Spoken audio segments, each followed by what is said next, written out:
women are almost self-sabotaging. So the first one is they're just assuming, right? If they get in early, work really hard, they're going to be compensated and rewarded for that. But that's not going to happen. So, what are other common ways that you see women sabotage their own salary negotiations?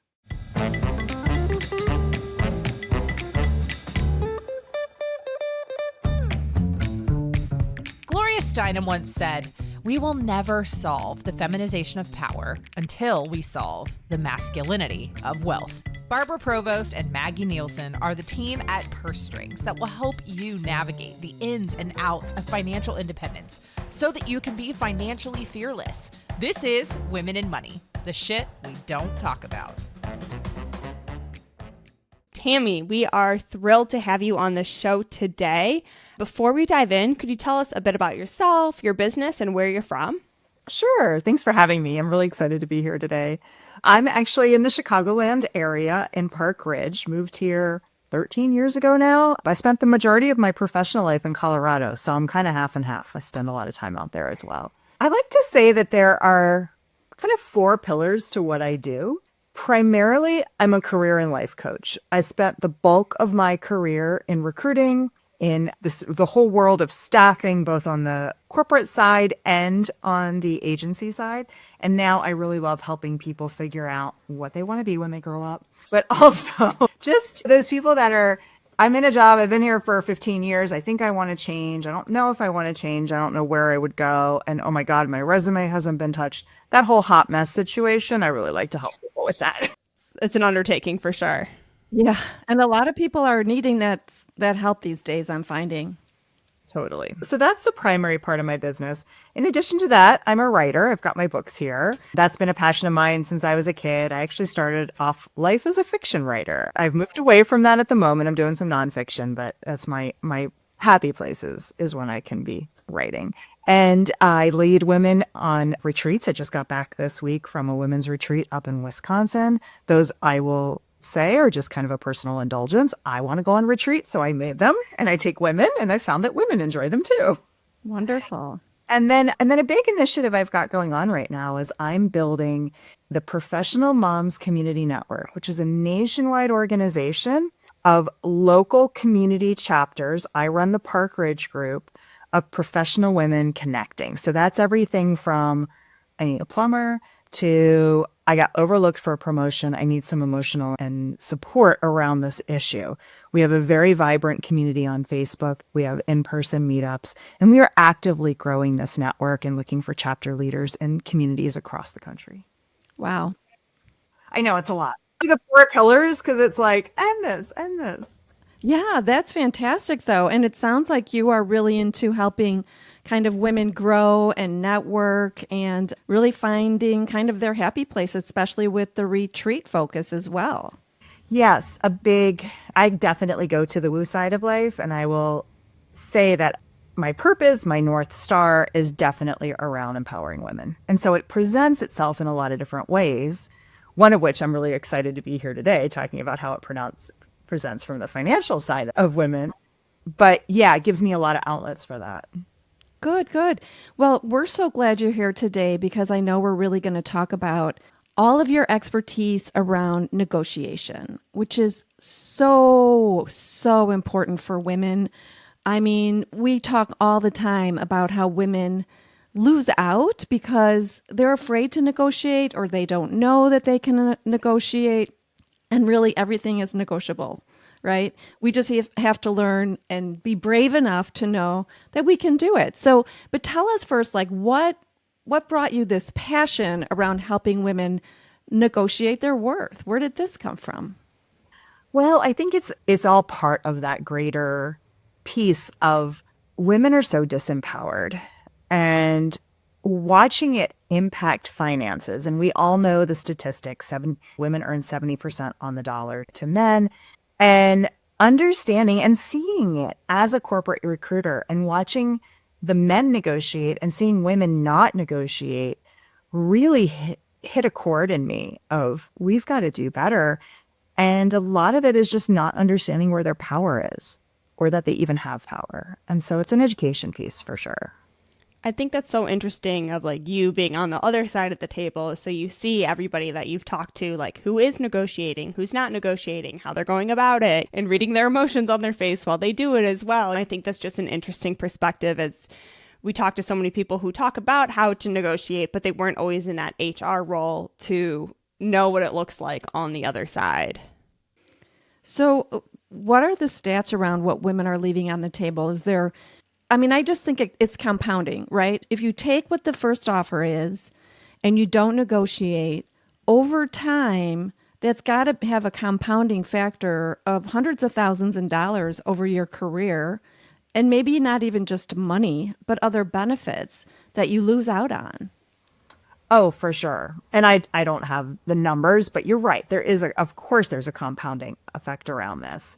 And you're also losing out on growing that level of responsibility and exposure to the real decision making that's happening, right? And so the more complacent you are and just putting out this energy like you're just grateful to have the job, that's sort of what you get. And I think a lot of what I noticed I have this vision. I don't even know how many people work in cubes anymore. It's kind of an outdated thing. I think you're either at home or you're in a hotel space type setup. But I have this vision of people like, well, I'm just going to hunker down at my desk and I'm going to get in early and I'm going to work really hard. And then they'll notice me and I'll be rewarded. And it doesn't happen that way. And then they become disillusioned and checked out and mad and frustrated. And no one really taught them how to properly advocate for themselves. Yeah, I mean, no one goes around later and just gives 10, 20, $30,000 bonuses just because they see you doing great at what we expected you to do. As great as that would be, it doesn't really work like that, which kind of seems like that's what we are kind of almost expecting. Well, that's what we hope. It'll be this sort of egalitarian setup. And then we're really disillusioned when that's not the way the world works, right? And then that annoying person who just is a brown noser and knows how to work the boss gets raises, but they're not even doing a good job, right? But they know the system, right? They understand that it's the relationship and that it's the ask, and they can get that. And that you can't just come in and do a great job. There's a level of social awareness that plays into this as well. Yeah, let's talk a little bit about that. Let's unpack that a little bit because women are almost self-sabotaging. So the first one is they're just assuming, right? If they get in early, work really hard, they're going to be compensated and rewarded for that. But that's not going to happen. So what are other common ways that you see women sabotage their own salary negotiations? The big thing I see is how they answer the question on the front end of what are you looking for? Most people knee-jerk respond, well, this is what I'm currently making, right? Because it's uncomfortable and you don't want to price yourself out. And so one of the things I do in my coaching is I teach people this concept that I read about, I think in a Forbes article called your happy price. And so there's the number that you're like, yeah, I'd take the job. And then there's the like, yeah, I'd take the job. And then there's like, oh my God, I want this job, right? You've got your low, medium, high. And so you need to figure out what that is before you go in, and then just share more of that mid to high range. So you try and go for it, right? And I know we're probably going to talk about like scripts and stuff in this conversation, but that's the way we go about getting to where we want to be, is setting it up from the front end. Because when someone tells me, oh, well, I told them I'm currently making 100, but the reality is I'm underpaid. Well, you can't really negotiate on that later end when you already set that expectation, because then you're doing bait and switch with them that just pisses them off. It's hard just because we've learned a lot. Like I remember in some HR classes about you can't just bring in, well, this is what salary.com says people at my price range should make, so I should be making that. And it can just be weird to throw out like a $50,000 more, even though you know you're underpaid. It seems really scary. It seems like a big leap.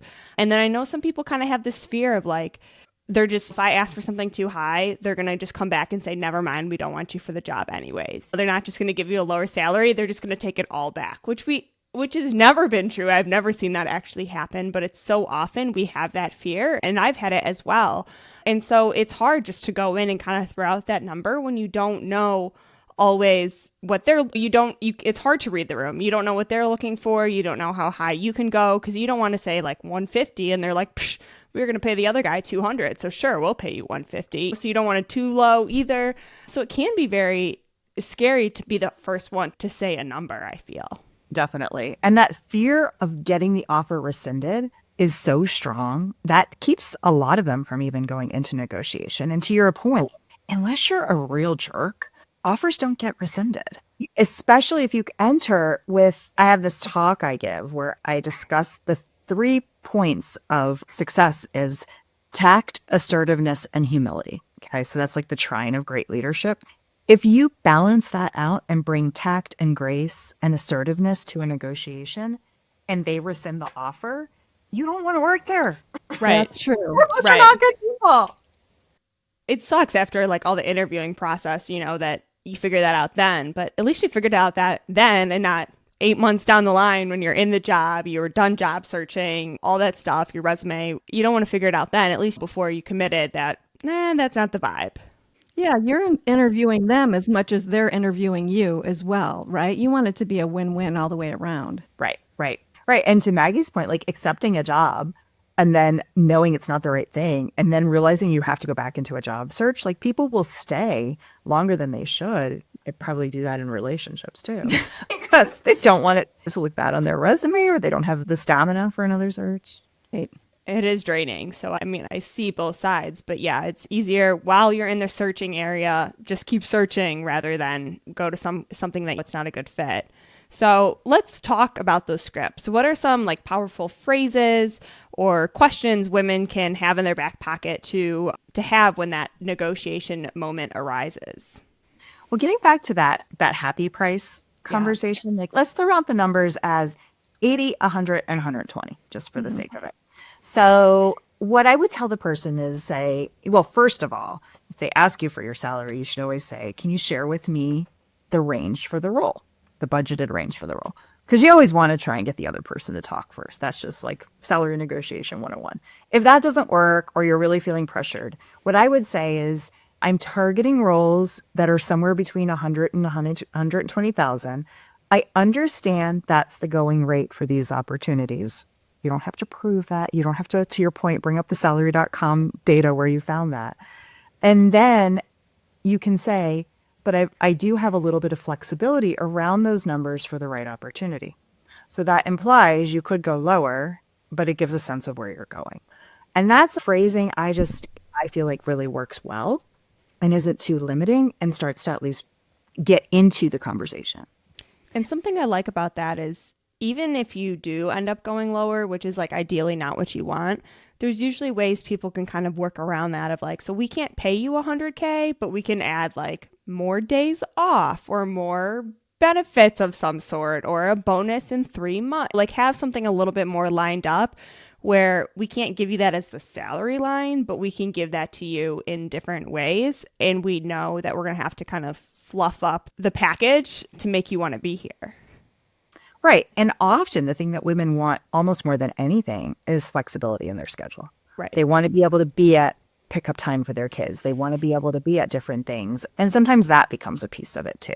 Like for the right opportunity, I will go lower, but that right opportunity has to really allow me to create the lifestyle I want.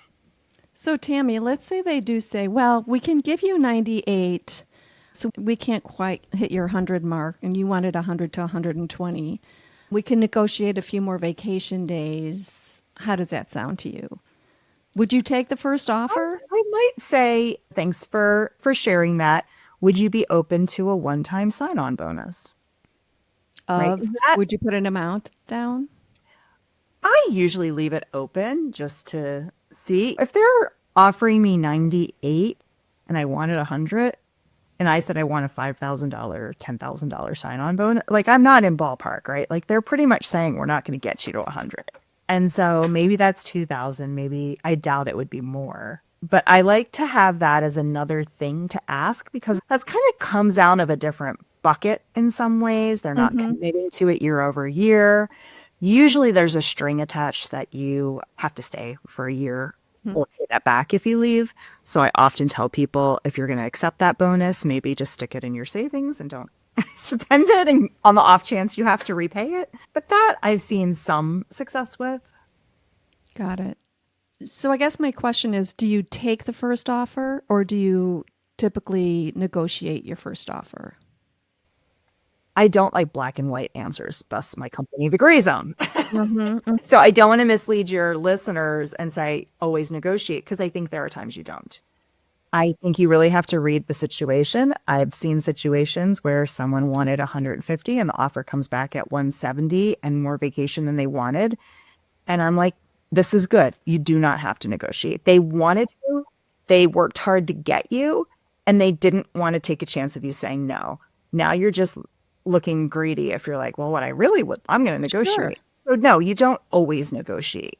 But if you feel like they're not presenting their strongest offer, that there's more opportunity on the table, then talking with someone and kind of identifying what is the right language and approach. And I do think this is something you want to practice a little bit ahead of time and bounce off a friend or a coach. I think you should give it a try. Because one of the things people don't realize, I've coached men who are white male executives in their 50s who don't like negotiating and don't want to negotiate. So this is not just a gender thing. This isn't just women. It isn't just race. This is a human problem. Oh, shoot. And I went down that rabbit hole, and now I got to get back to my other trip. Dang it. But I think, yeah, I totally lost it. Anyway, that was an important point that needed to come out. Yeah, that's fair. And any of those money conversations is, I mean, that's why we have this podcast, is just talking about money can be awkward. It can be uncomfortable. And sometimes when it seems like sometimes they're more prepared because they know what they can offer. And you're just kind of coming in trying to be as best as you can to respond on the fly to these things. It can be very nerve wracking, but I always think like, wow, 5 minutes of really sweaty palms could lead me to have $10,000 to $20,000. Like that is the best sweaty palms I've ever had. Yeah. So share what you got. It was the whole point is, okay, so here's the thing. When they presented you with an offer, you now have the power. And this is what people don't realize. Because think about it from their point of view. You've gone through some kind of a process. They've identified you as their final candidate. If you say no, they either have to choose their candidate B, who wasn't candidate A for whatever reason, or they might have to start over from scratch.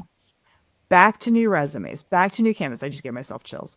Like back to the whole thing all over. And that is the last thing they want to do. And if giving you 5, 10, 20 more $1,000 stops that 8-week to 12-week cycle from happening, yeah, sure, have the cash. So that's the part that we don't often realize, is that once the offer comes to us, we now hold the power. We don't want to be jerks, but we now hold the power. And we don't see it that way, and that makes me sad. It's a very good perspective when you think about it. I mean, when you go into an interview, you think that person on the other side of the table holds all the power, but really they need you as much as you need them. That's why they're putting money on the line, and they've done all their work and their advertising and spent a lot of time and money to find you. So they need you as much as you need them. It should be a win-win situation. It shouldn't be an argumentative type negotiation. It should be, let's come to something that's really agreeable, that works well and feels well for the both of us, because you're going to be working for that organization and with those people in the future. And so I know you mentioned we kind of talked about they're not going to take back the offer. And if they do, it's not a fit. And so it is kind of really getting that mutual fit for both people. And I know before when we were talking about this, that you're saying asking or negotiating actually builds your credibility as a person coming in. So can you explain why that is? And especially when we're taught that we're always too much. There are quotes happening right now, if whoever's not watching this. But because I also think building that credibility before you go into that job is so important, as well as they get to know who they're signing up for this position. Yeah, I have a really fun story I'd like to share about building credibility, and it actually doesn't have to do with salary negotiation. It has to do with negotiating a trip. So we're not always negotiating money. We're also negotiating perks. So I was in corporate. I was in my mid-20s, and I was working in HR, and I was doing all the staffing for our EMEA office, the Europe, Middle East, and Africa. And I and the managing director decided it would be fabulous if I could come to England and do the recruiting there. I'd never been to England. Total Anglophile. My daughter's named Elizabeth. Like, you don't understand how badly I wanted to be in England. So I reached out to my boss, the HR director, and she said, I'm so sorry, honey, I can't. I have no budget to send you. So then I marched myself into the VP of sales office and I said, I would like you to pay for me to go to England because I'm doing all the staff hiring for your team. And I'll date myself. He said, don't you have Skype? Can't you use that? I said, yeah, I'm doing that. It's not the same. This was early 2000s. And he was hemming and hawing. And I said, look, I do all the hiring for your salespeople, and I don't get any kind of President's Club. And President's Club is what salespeople who really produce well, that's the reward they get. They get a trip with their family to go on these wonderful trips. And I don't get that in HR. This is my club. Right now, I got his attention. And then I just thought, well, why not? What's the worst that's going to happen? I was already at no, right? So then I said, oh, and my sister's in Ireland for the summer, and I want to tack on a trip to go see her while I'm over there. So I'm just going all out, right? Because he's like this bigger than life guy who's really charismatic. And I thought he might resonate with this. And I've got him like doubled over laughing. He's like, and then he looks up at me and he said, go get your ticket. And so my first to Europe was on the company dime to do this recruiting trip. But the way he interacted with me from that point on was totally different because I had the chutzpah to go to him with a big ask, big to me. And he saw in me a level of command, a level of assertiveness. And I had a completely different relationship with him from that point on. I love that. And it shows that you're like, I'm more than the job. I also want to see my sister. I know how these things could connect. Like, I know I have this plan to get there. You really thought about it. It's not just like, pay for me to travel there. Like, it's like, I see how these things can connect. I can make it happen. I can also fulfill this other personal endeavor, which I think when you get some more personality behind your employees rather than just like this person who clocks in and clocks out, you learn so much more about them. And you're like, wow, she's a traveler. She does want to go get it. Like, family's important to her and she's going to make it happen. And that's the kind of person you want to hire, is someone who's going to make it happen.